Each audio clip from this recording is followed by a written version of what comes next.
अस्सलाम वालेकुम, this is कफ़ील कासिम और आज हम क्रिमिनोलॉजी की सोशल कंट्रोल थेरी की तरफ डिस्कशन करेंगे और हम इसके ऊपर बात करेंगे कि ये वाली जो थेरी है वो दूसरों से कैसे डिफरेंट है। बेसिकली थोड़ा सा हम बैकग्राउंड को थोड़ा सा देख लें कि हमने सबसे पहले बायोलॉजिकल थ्योरीज़ की डिस्कशन की, उसके बाद हमने साइकोलॉजिकल पर्सपेक्टिव देखा, उसके बाद हमने सोशियोलॉजिकल पर्सपेक्टिव देखा। सोशियोलॉजिकल पर्सपेक्टिव के अंदर हमने डिफरेंट थेरीज़ के ऊपर बात की, जिसमें स्ट्रेन थेरी है, सोशल डिसऑर्गेनाइजेशन थेरी है, और आज हम सोशियोलॉजिकल पर्सपेक्टिव के अंदर जो सोशल कंट्रोल थेरी है इसके ऊपर डिस्कशन करने जा रहे हैं। सोशल कंट्रोल थेरी को सोशल बॉन्ड थेरी भी कहते हैं। ये ट्रेविस हिर्शी ने इसको इसके प्रोपोनेंट उन्होंने ये थेरी एक्सप्लेन की है, दी है। ये classical school of thought of criminology में शामिल है। याद रखें, बाकी जितनी भी थेरीज़ हैं वो सारी ये एक्सप्लेन करती हैं कि असल में लोग क्राइम क्यों कमिट करते हैं। मतलब अब सोशल स्ट्रेन थेरी की बात करते हैं या सोशल डिसऑर्गेनाइजेशन की थेरी की बात करते हैं तो हमें उन थेरी से ये बात पता चलती है कि शायद सोसाइटी डिस्टॉर्टेड है, डिसऑर्गेनाइज्ड है, या सोसाइटी के लोगों के ऊपर कोई स्ट्रेन है। वो मनी की वजह से हो सकता है, वो सोसाइटल प्रेशर हो सकता है, या वो स्टेटस का स्ट्रेन हो सकता है, या कुछ भी हो सकता है जो कि लोगों को मजबूर करता है कि आप लोग क्रिमिनलिटी की तरफ निकलेंगे। मगर ये थेरी एक्सप्लेन करती है कि लोग क्यों क्रिमिनलिटी की तरफ नहीं जाते। मतलब यहाँ पे आपको क्रिमिनल सोसाइटी के अंदर बहुत कम लोग मिलते हैं, तो ऐसा क्यों है कि बहुत सारे लोग क्रिमिनलिटी की तरफ क्यों नहीं निकलते, जबकि उनके पास अपॉर्चुनिटीज़ भी होती हैं, जबकि उनको चांस भी मिलता है, और ये सारी बातें। सोशल बॉन्ड थेरी, असल में इसके जो नाम है बॉन्ड, इसी से हमें पता चल जाता है कि ये कुछ बॉन्डिंग की बात करता है, कुछ रिलेशनशिप्स की बात करता है, कुछ इंटरकनेक्टेडनेस की बात करता है, कुछ कनेक्टिविटीज़ की बात करता है, जिसकी वजह से लोग क्रिमिनलिटी की तरफ नहीं निकलते। असल में ये थेरी एक्सप्लेन करती है why people do not commit crime. Normally तो हमारे पास जितनी भी थेरीज आती हैं वो ये एक्सप्लेन करती हैं कि असल में लोग क्राइम क्यों कमिट करते हैं, मगर ये एक्सप्लेन करती है कि पीपल क्रिमिनलिटी की तरफ क्यों नहीं निकलते। बाकी क्रिमिनल ये क्या एक्सप्लेन करते हैं, वो कहते हैं कि आपके पास ना डेवलपमेंटल या इनर कंस्ट्रेंट्स मौजूद होती हैं।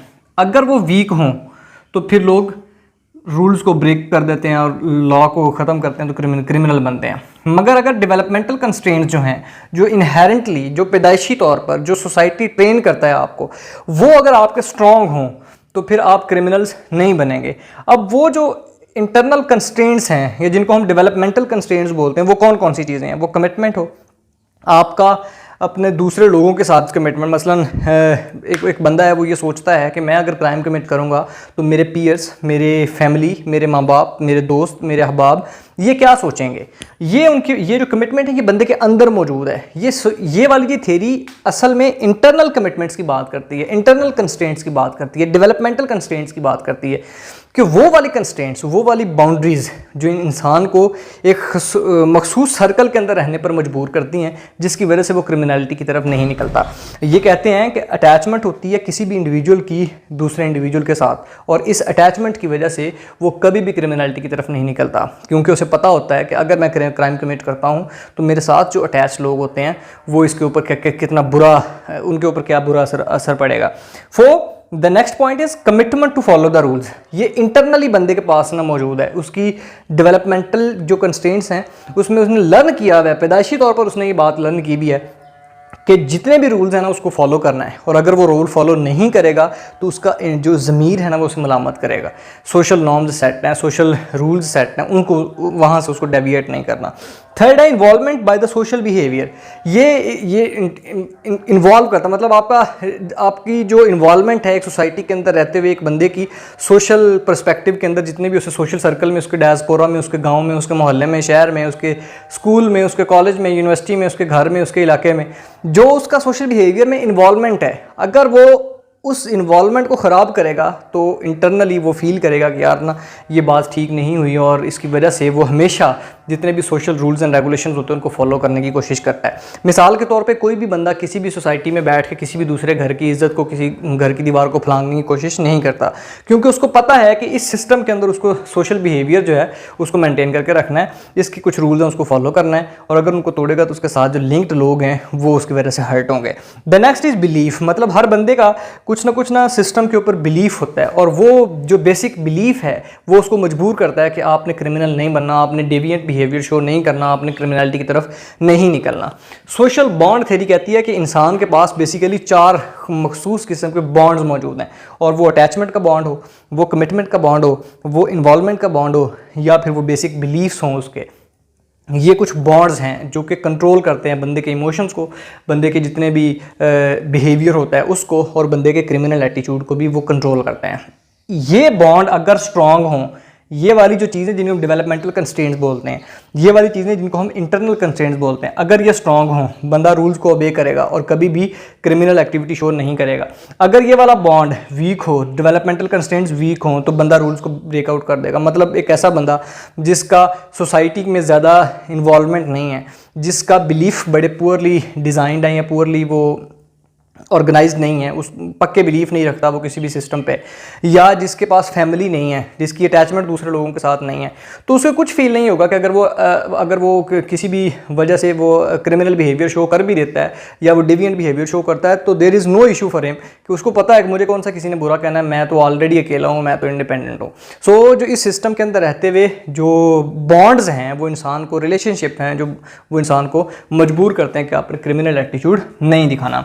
सो इसकी एक्सप्लेनेशन के अंदर थोड़ी सी बातें होना, criminal even share the general beliefs. ये बात बिल्कुल ठीक है कि सोसाइटी में रहते हुए अगर कोई भी क्रिमिनल बंदा जो डेविएंट बिहेवियर शो कर रहा है, जो रूल्स को ब्रेक कर रहा है, मगर वो यकीन ज़रूर रखता है कि सोसाइटी के कुछ रूल्स एंड रेगुलेशंस हैं, इवन वो खुद करेगा, उसको उसकी डेवलपमेंटल कंस्ट्रेंट्स, इनर कंस्ट्रेंट उसको रोकेंगी भी, मगर उसके पास बिलीफ होता है, जनरली बिलीफ होता है कि उसने ऐसा काम नहीं करना। मसलन बाग लगा हुआ माल्टा नहीं तोड़ना, जाते हुए किसी को छेड़ना नहीं है, किसी की चोरी नहीं करनी, किसी की गाड़ी से कोई चीज़ नहीं उठानी। ये जनरली सारे बिलीव्स उसको पता है और वो मानता भी है इन बातों को। The next is conformity, process by which the people are specialised to obey the rules. हर बंदे को पता है, और ये क्रिमिनल्स भी इसी तरह करते हैं। सोसाइटी में रहने वाले वो लोग जिनके पास ये एलिमेंट्स, जिनके पास ये बॉन्ड मौजूद होते हैं, वो कन्फर्म करते हैं कि हमें भाई किसी भी तरीके से जो सोसाइटी के रूल्स एंड रेगुलेशन है उसको नहीं तोड़ना, और अगर वो तोड़ेंगे तो अल्टीमेटली वो डेविएंट बिहेवियर शो कर रहे होंगे। सोशल कंट्रोल थ्योरी असल में सोशल रिलेशनशिप का अब्सेंस है। मतलब जितने भी हमारे पास सोशली रिलेशनशिप्स होते हैं सोशल सिस्टम के अंदर, सोसाइटी के अंदर, अगर तो वो स्ट्रांग हो, मतलब टीचर का स्टूडेंट के साथ रिलेशन स्ट्रांग हो, दोस्तों का दोस्तों के साथ एक रिलेशनशिप स्ट्रांग हो, फैमिली मेम्बर्स का रिलेशनशिप स्ट्रांग हो, सोसाइटी में दूसरे लोग एक दूसरे के साथ मिलजुल कर रह रहे हों, तो जितना स्ट्रांग रिलेशनशिप होगा उतना उसमें क्रिमिनलिटी कम होगी। ये कहते हैं कि अगर वो रिलेशनशिप्स कम है, अब्सेंस है उसकी, तो फिर क्रिमिनलिटी बहुत ज़्यादा बढ़ेगी। They describe the internal means of control rather than the external factor. बिल्कुल ऐसे ही है। ये लोग कहते हैं कि इंसान असल में क्रिमिनलिटी अपने इंटरनल बिलीव्स की वजह से नहीं करता, जो अथॉरिटी है, जो रूल्स, जो सज़ाएं हैं या जो एक्सटर्नल फैक्टर्स हैं, वो अपने तौर पर एक रोल ज़रूर प्ले करते हैं, मगर इनके मुताबिक जो इंटरनल बिलीफ्स होते हैं, इंटरनल कमिटमेंट्स होती हैं, वो बेसिकली इंसान को मजबूर कर रही होती हैं कि वो क्रिमिनलिटी की तरफ ना निकले। ये तो होपफुली आपको समझ आ गई होगी। इसके नाम से ही आपको पता लग जाना चाहिए कि सोसाइटी के कुछ बॉन्ड्स हैं और वो उन बॉन्ड्स की वजह से लोग क्रिमिनलिटी की तरफ नहीं निकलते। बाकी जितनी भी थेरीज हैं वो ये कहती हैं कि इंसान क्राइम इसलिए कमिट करता है क्योंकि उसके पास जो बॉन्ड्स हैं, जो सोसाइटी के साथ उसका लिंकेज है, उसका जो बॉन्ड है वो वीक है। इसके ऊपर बहुत सारा क्रिटिसिज्म भी है। वो ये कहते हैं कि यार देखो, जो कॉर्पोरेट क्राइम है, जो क्रिटिसिज्म करते हैं, वो कहते हैं कॉर्पोरेट क्राइम करने वाले जो लोग हैं उनका तो सोसाइटी में बड़ा लिंक भी होता है, उनका सोसाइटी में स्टेटस भी होता है, वो बिलीफ को भी मानते हैं, उनका बॉन्ड भी बड़ा स्ट्रॉन्ग होता है, तो फिर वो क्राइम क्यों कमिट करते हैं? This is a question for the social bond theory या द सोशल कंट्रोल थ्योरिस्ट कि भाई अगर आपकी बात बिल्कुल ठीक होगी मगर फिर ये लोग क्राइम क्यों कमिट करते हैं। The second is Marxism. Marxism कहते हैं कि जो सोसाइटी है ना, उसमें इकोनॉमिक सिस्टम इस तरह डिवाइस्ड है जिसमें क्लास सिस्टम बन चुका है, और it is unfair to blame the marginalised. आप जिनके पास बेसिक फैसिलिटीज़ ही ना हों तो आप उनके ऊपर ये ब्लेम लगाएं कि उनका जो सोशल सिस्टम वीक होगा या इस तरह की बातें, तो वो लोग ज़्यादा क्रिमिनलिटी की तरफ निकलेंगे।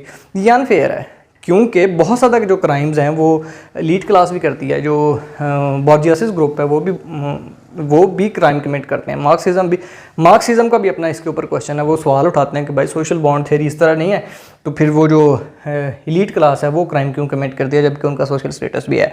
द नेक्स्ट इज क्रिमिनलिटी सिर्फ इंटरनल फैक्टर्स की वजह से नहीं होती बल्कि पुल फैक्टर्स भी मौजूद हैं। कुछ पेरेंट्स डेफिसिट पेरेंटिंग का मतलब है कि एक बंदे के पास उसके माँ बाप ना हो, उसकी ट्रेनिंग ना हो रही हो और उसको डेवलपमेंटल स्टेटस से बताया ना जा रहा हो, मगर ये लोग ये बताते हैं कि क्रिमिनलिटी के कुछ पुल फैक्टर्स भी होते हैं।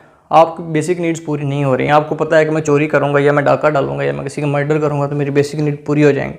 सो ये पुल फैक्टर है। अगर किसी भी इंसान के पास उसके जो बेसिक नीड्स हैं वो पूरी हो रही होंगी तो वो हो सकता है क्रिमिनलिटी की तरफ ना जाए। जबकि उसका अगर वो पुअर है तो उसका ये वाला जो सिस्टम है वो इतना फॉलो नहीं कर रहा होगा, मतलब उसके बिलीव्स वीक होंगे, उसका सोशल सिस्टम में स्टेटस वीक होगा, उसकी अटैचमेंट बहुत लोगों के साथ कम होगी क्योंकि वो पुअर है। और पुअर का जो मिडिल क्लास है, जो पुअर मिडिल क्लास या लोअर मिडिल क्लास, इनका इतना ज़्यादा डायस्पोरा नहीं होता, इनकी इतनी ज़्यादा इन्वॉल्वमेंट नहीं होती। तो वो लोग जब क्राइम कमिट करते हैं तो उस वक्त करते हैं क्योंकि उनके पास बेसिक नीड्स पूरी नहीं हो रही। सो ये कोई बात नहीं है कि आप इंटरनल बिलीव्स की वजह से कह दें कि क्राइम कमिट नहीं होता, बल्कि कुछ पुल फैक्टर्स भी होते हैं, कुछ पुश फैक्टर्स भी होते हैं, कुछ इंटरेस्ट भी मौजूद होते हैं और कुछ क्लास डिफरेंसेस इस तरह के मौजूद हैं सिस्टम के अंदर जो कि इंसान को मजबूर करते हैं कि वो क्रिमिनलिटी की तरफ निकलें। आई होप आप उसकी समझ लगी होगी। चैनल अगर अभी तक आपने सब्सक्राइब नहीं किया तो उसको सब्सक्राइब कर लीजिए। Thank you so much. अल्लाह हाफिज़।